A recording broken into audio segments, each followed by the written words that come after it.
Online classes. आज हम discuss करेंगे the history of genomics, timeline history of genomics. अगर हम बात करते हैं कि जेनेटिक्स की स्टडी या जो हुई थी वो मेंडल के समय शुरू हुई थी, लेकिन जब तक मेंडल जीवित रहे तब तक मेंडल के जेनेटिक्स के बारे में लोग नहीं जान पाए, ना उनके कार्यक्रम को जान पाए। तो मेंडल के जेनेटिक्स के बाद जब क्रोमोसोम और जीन की खोज हो गई, उसके आगे की आज हम हिस्ट्री पढ़ेंगे कि फिर जेनेटिक्स में जब टेक्नोलॉजी इन्वॉल्व हो गई तो वो क्या होगा, जीनोमिक्स में कन्वर्ट हो गई थी। तो आज उसी हम जीनोमिक्स की हिस्ट्री की टाइमलाइन स्केल के बारे में डिस्कशन करेंगे इस वीडियो में, जो आपके लिए देखा जाए बेसिक लेवल पर बहुत ही यूज।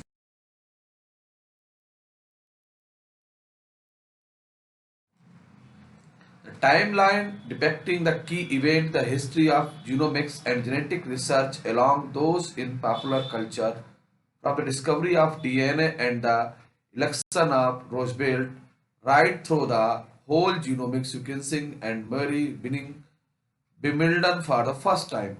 लेकिन इस तरह देखा जाए कि जिस समय डीएनए की डिस्कवरी हुई थी उसी समय यूएसए के राष्ट्रपति रोजवेल्ट का इलेक्शन हुआ था, और उसी समय ही एडन मैरी ने विमिल्डन में फर्स्ट टाइम उसको जीत हासिल। तो सबसे पहले हम 1870 में बात करते हैं। Friedrich Miescher publish his paper identify the presence of nuclein now known as DNA and associated protein in the cell of nucleus। इससे हम बता चुके हैं कि जब जो प्री जेनेटिक्स स्टडी थी उसमें देखा गया था कि जब मेंडल काम कर रहे थे उसके बारे में, क्रोमोसोम के बारे में, जीन लेवल पर कोई स्टडी नहीं थी। मेंडल ने फैक्टर्स और ट्रेड्स का यूज किया था। 1871 में फेडरिस मिस्सर ने खोज की थी, जिसे न्यूक्लियन कहा गया था। न्यूक्लियन मींस डीएनए कहा गया था, और ये डीएनए जो था वो प्रोटीन के साथ एसोसिएटेड था और सेल के अंदर न्यूक्लियस में पाया जाता था। तो सबसे पहली बार न्यूक्लियस से बाहर डीएनए के बारे में काम स्टार्ट हुआ था 1870। First international rugby union match play between England and Scotland, और उसी समय स्कॉटलैंड में रग्बी गेम स्टार्ट हुआ था।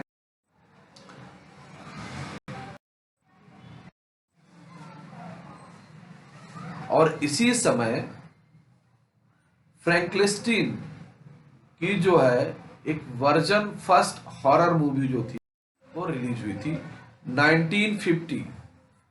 इरवन Chargaff work out the pairing pattern of the base ACGT you find the concentration of thymine, adenine, cytosine, guanine are always found in the equal amount in sample of DNA. This suggests that always pairs with T and C always pair with G। तो 1915 में इरवन चारगाफ ने working किया था DNA पर, बताया था उसमें कि जो हमारे बेस पेयर है, न्यूक्लियोटाइड्स है, इनकी जो अमाउंट है वो इक्वल होता है, यानी कि एडेनिन, साइटोसिन, ग्वानिन, थाइमिन का जो अमाउंट है वो इक्वल होता है, इक्वल सैंपलिंग होती है। और उन्होंने बताया कि हमेशा जो है एडेनिन की पेयरिंग जो है वो थाइमिन के साथ होगी और साइटोसिन की पेयरिंग जो होगी वो ग्वानिन के साथ होगी। इस रूल्स को चारगाफ रूल्स भी कहते हैं। चारगाफ ने इसको प्रपोज किया था कि AT बराबर GC। 1952 तो हम बता रहे थे कि देखा जाए कि उन्होंने फैक्टर्स बात की थी, उसका क्रोमोसोम की बात हुई, क्रोमोसोम के बाद डीएनए की डिस्कवरी हुई, डीएनए की डिस्कवरी के बाद न्यूक्लियोटाइड्स का और बेस पेयर की बात हुई, और उस समय तक एक्चुअल स्ट्रक्चर डीएनए के बारे में किसी कुछ भी नहीं मालूम था। तो 1952 में हर्शी चेज एक्सपेरिमेंट जो एक फेमस एक्सपेरिमेंट था, इस बात को प्रूव किया गया कि डीएनए या आरएनए दोनों जो हैं वो जेनेटिक मटेरियल की तरह कार्य करते हैं, जेनेटिक इंफॉर्मेशन को एक जनरेशन से दूसरी जनरेशन में ट्रांसफर करते हैं। इस बात को प्रूव करने के लिए उन्हें एक एक्सपेरिमेंट किया गया था। उस एक्सपेरिमेंट को नाम दिया गया था Hershey Chase experiment. 1953 James Watson and Francis Crick with contribute from the Rosalind Franklin and Merrick Wilkins discovery the double helix structure of DNA। और इसी समय काम चल रहा था, अगर कहा जाए कि ये जीनोमिक्स की डिस्कवरी में जो जीनोमिक्स पर वर्क था उसमें गोल्डन एरा चल रहा था। इधर मेरिक मेरिक विल्किंसन और रोसलिंड फ्रैंकलिन ने जो था डीएनए का एक्सरे जो था प्रपोज किया था, और उसी के बेस पर जेम्स वाटसन और फ्रांसिस क्रेक ने हेलिक्स के डबल मॉडल को प्रपोज किया था, लेकिन उस समय तक एक्चुअल मॉडल बना नहीं था। तो देखा जाए जो हमारा है 1953 में मेरिक विल्किंसन का जो डीएनए का डबल हेलिक्स मॉडल है, एक्चुअल प्रेफरेंस इनको जाना चाहिए, लेकिन कैंसर की वजह से डेथ होने के कारण इस वर्क का पूरा प्रेफरेंस जो था वो बेटसन एंड मिला था। 1961 में इंडियन मूल के एक साइंटिस्ट थे हरगोविंद खुराना, जो अमेरिका में काम कर रहे थे। इन्होंने मार्शल नीरनबर्ग, हरगोविंद खुराना और उनके बहुत सारे वर्कर्स ने न्यूक्लियोटाइड्स को आर्टिफिशियल तौर पर तैयार किया, और उन्होंने बताया कि जो कोड है वो हमारी लाइफ के लिए सबसे इंपॉर्टेंट है। और उन्होंने कहा था कि जो हमारा कोड बनता है वो 3 लेटर से मिलकर बनता है, इसे कोडान कहा था। Each codon specific amino acids which added to the protein during. तो उन्होंने बताया था कि प्रत्येक कोडान जो है प्रत्येक अमीनो एसिड को आइडेंटिफाई करता है, स्पेसिफाई करता है, और यही अमीनो एसिड मिलकर प्रोटीन बनाते हैं, प्रोटीन सिंथेसिस करते हैं। तो अमीनो एसिड्स को आइडेंटिफिकेशन का, उसको ऐड करने का काम जो होता है वो प्रोटीन सिंथेसिस के समय होता है। और इससे जो है बहुत बड़ी बात पता चल गई कि हमारी बॉडी के अंदर कितने प्रकार की प्रोटीन्स होती हैं, कौन सी प्रोटीन क्या काम करती है, रेगुलेट कैसे होती है, सिंथेसिस कैसे होती है, उसके इफेक्ट क्या होते हैं, बहुत सारी चीजों की बुद्धि यहाँ से सुलझ गई। और इन सब चीजों का इफेक्ट कहाँ पड़ा? मेडिकल साइंस में पड़ा। इस समय जब काम चल रहा था तो मेडिकल साइंसेज में रोज नए नए इवेंट्स, नई नई डिस्कवरीज हो रही थी, उनसे नई मेडिसिन डेवलप की जा रही थी, जिनकी वजह से बहुत सारी डिजीज को सॉल्व करने में, ट्रीटमेंट में हेल्प मिल रही थी। 1968 Marshall Nirenberg, Hargobind Khorana, Robert Holley. 1968 का नोबेल प्राइज मिला उनको फिजियोलॉजी और मेडिसिन में। और नीरनबर्ग और खुराना की जो उन्होंने क्या किया था, जेनेटिक कोड को खोजा था, क्रैक किया था। और हैली ने जो हमारा टीआरएनए मॉलिक्यूल था उसको सीक्वेंसिंग वर्क के लिए उनको एक कंबाइंड नोबेल प्राइज 1968 का। 1977 Frederick Sanger developed a DNA sequencing technique, which his team used to sequence the first full genome that of the virus called 5X174। और फेडरिक सेंगर ने बहुत बड़ा काम किया था। उन्होंने वायरस के पूरे जीनो डीएनए की सीक्वेंसिंग की, कंप्लीट डीएनए सीक्वेंसिंग की टेक्निक को डेवलप किया। यहां से जीनोमिक्स रिसर्च में, जीनोम स्टडी में अमूल चूल परिवर्तन स्टार्ट हो गए, और बहुत सारी जीवन से जुड़ी हुई गुत्थियां, बीमारियां, जेनेटिक डिजीज से जुड़ी गुत्थियों को समझ में लगा। 1980 the Frederick Sanger shares Nobel prize the chemistry Wally Gilbert Paul Berg for the pioneering DNA sequencing method. और 1918 का जो नोबेल प्राइज था इनकी टीम को मिला डीएनए सीक्वेंसिंग के लिए। डीएनए सीक्वेंसिंग क्या होती है? बेसिकली जो हमारा डीएनए बना हुआ होता है उसमें पार्टिकुलर न्यूक्लियोटाइड्स का एक निश्चित सीक्वेंस पाया जाता है। उस निश्चित सीक्वेंस के बेस पर ही अगर हम देखें तो क्राइम हिस्ट्री स्टडी कर सकते हैं, कहीं भी कुछ भी हो सकता है। तो उसके बाद जो था डीएनए एविडेंस को जुडिशरी में एक क्राइम एविडेंस के तौर पर यूज किया जाने लगा। इसमें कोई गवाह की जरूरत नहीं पड़ती थी। इसमें एविडेंस है कि आपको ब्लड सैंपल मिलता है, किसी की बॉडी को पार्ट मिलता है, उसके बेस पर हम क्राइम या क्रिमिनल की हम जो आइडेंटिफिकेशन कर सकते हैं। 1983 this era is identified for the location of gene responsible the Huntington disease is identified the James Gusella and his team Massachusetts General Hospital USA. तो 1983 में एक जीन रिलेटेड डिजीज की डिस्कवरी की गई थी यूएसए। ये क्या था? इन 1979 नैन्सी बेलेक्स began study the village in Peninsula where the hunting disease was common rather than rare. Their work is thousands of blood sample was able. तो उस समय डिजीज बहुत भयंकर फैली हुई थी, क्यों हो रही? ये जीन बेस्ड डिजीज थी जिस पर उस समय काम हुआ था। 1983, तो 1983 में एक और चीज इसमें जीनोमिक्स में स्टार्ट हो गई थी, जीन सीक्वेंसिंग के साथ साथ पीसीआर डेवलपमेंट हुआ। तकनीकी हमारे यहाँ मशीन आती है PCR, polymerase chain reaction, is the developed technique used by amplification of DNA. इस पीसीआर का यूज होता डीएनए एम्प्लीफिकेशन के लिए यूज किया जाता है। इसकी जो खोज की थी डॉक्टर कैरी मुलेस ने की थी, seats corporation in California USA की हेल्प से। 1985, Alice Jeffrey developed a method for DNA profiling. A DNA profile is produced by the counting the number of short repeating sequence of DNA sequence found at the 10 specific region of the genome. तो उन्होंने बताया था कि DNA के एक reason में 10 base pair पाए जाते हैं, पेयरिंग पाई जाती है। उनके सीक्वेंस को उन्होंने आइडेंटिफाई किया, स्टडी किया और नंबर को काउंट किया, और वही डीएनए की जो हमारी जो रिपीट है, जो अरेंजमेंट है, वो हमारे डीएनए में रिपीट होता है, जिससे हम अपने डीएनए को आइडेंटिफाई कर सकते। 1990 में क्या हुआ? Human genome project is launched. अभी तक स्टडी चल रही थी वायरस पर, बैक्टीरिया पर, और 1990 के दशक में ह्यूमन जीनोम पर स्टडी के प्रोजेक्ट को लॉन्च किया गया था।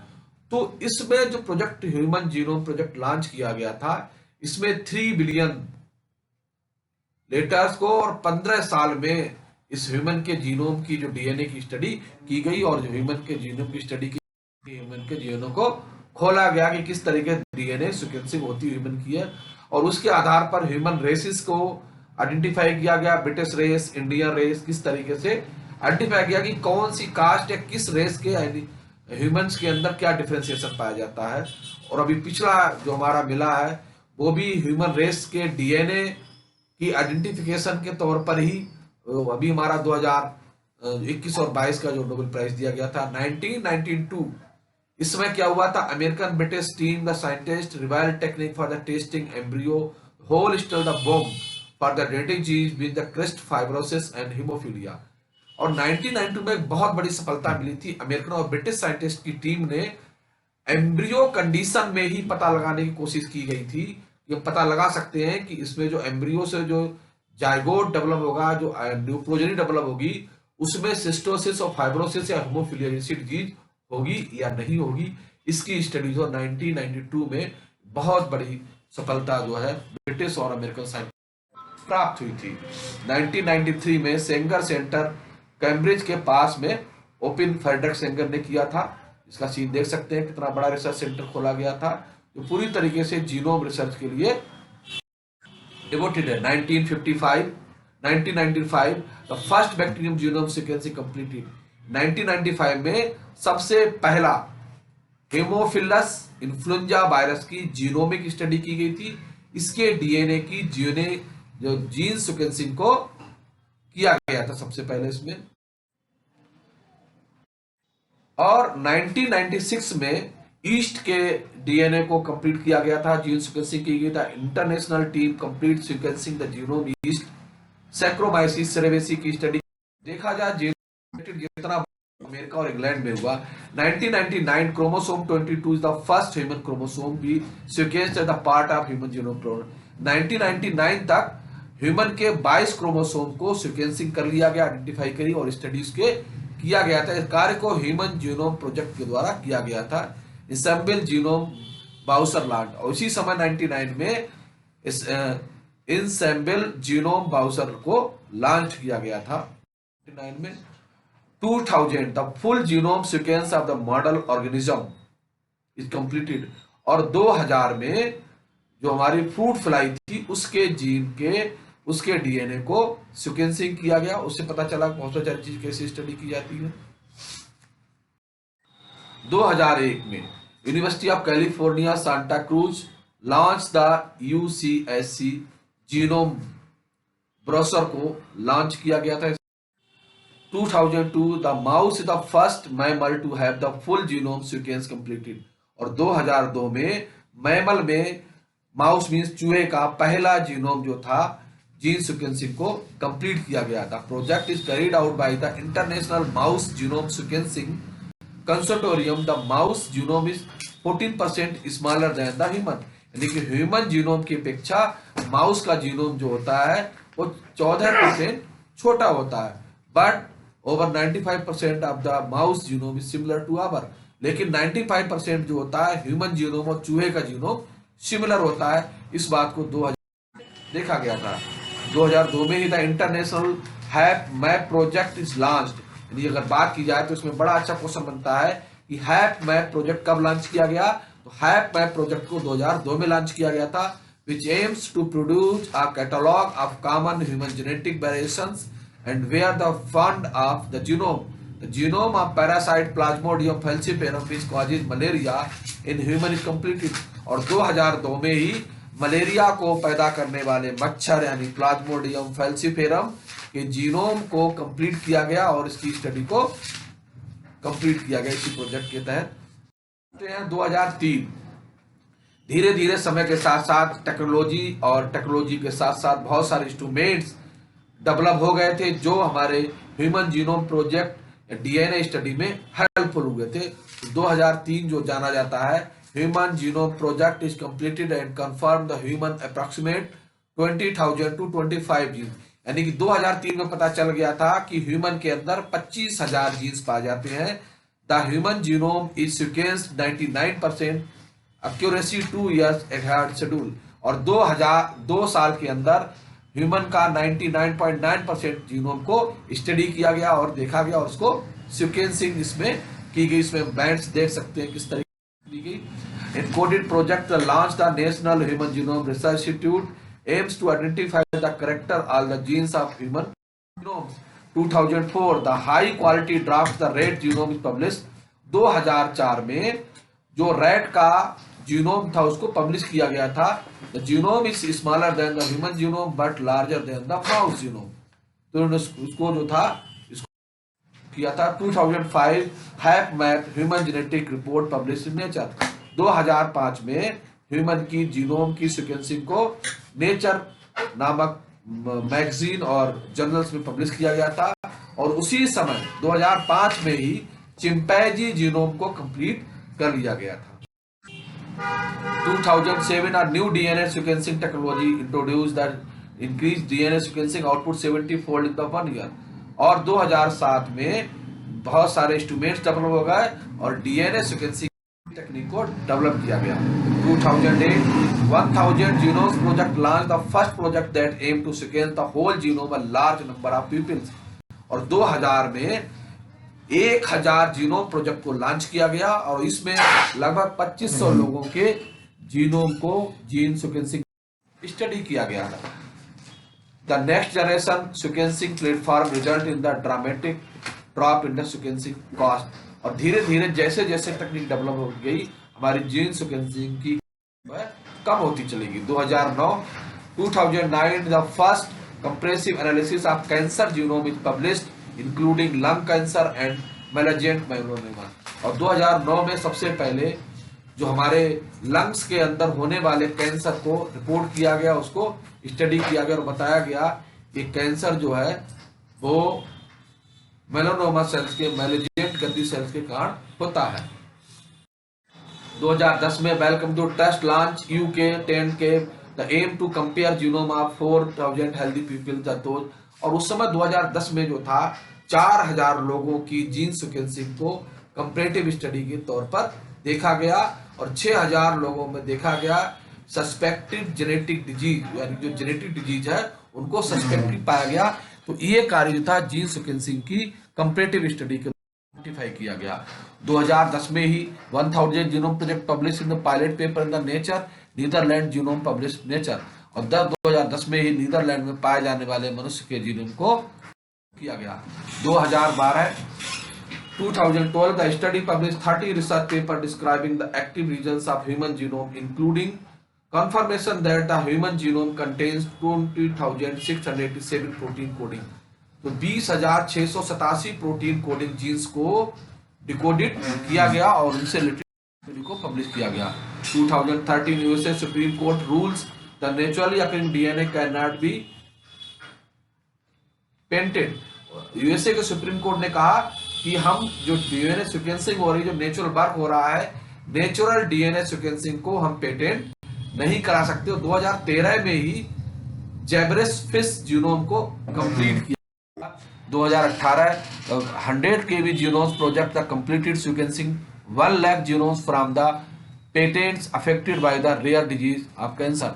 देखा गया, स्टडी किया गया कि 1 लाख लोग कैंसर जैसी डिजीज से अफेक्टेड पाए गए। 2020 में हमारे देश में पेंडेमिक फैला गया और जो हमारा कोरोना वायरस था इसकी जीन को सीक्वेंसिंग किया गया था। 2022 and 2020 recently there was the significant accomplishment in the genome sequencing.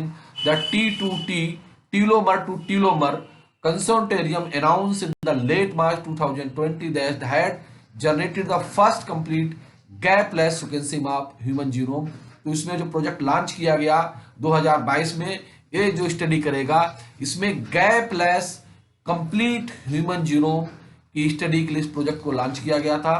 तो इस वीडियो में हमारा इतनी ही इंफॉर्मेशन है। नेक्स्ट वीडियो में एक नई इंफॉर्मेशन के साथ मिलते हैं, तब तक के लिए नमस्कार, धन्यवाद।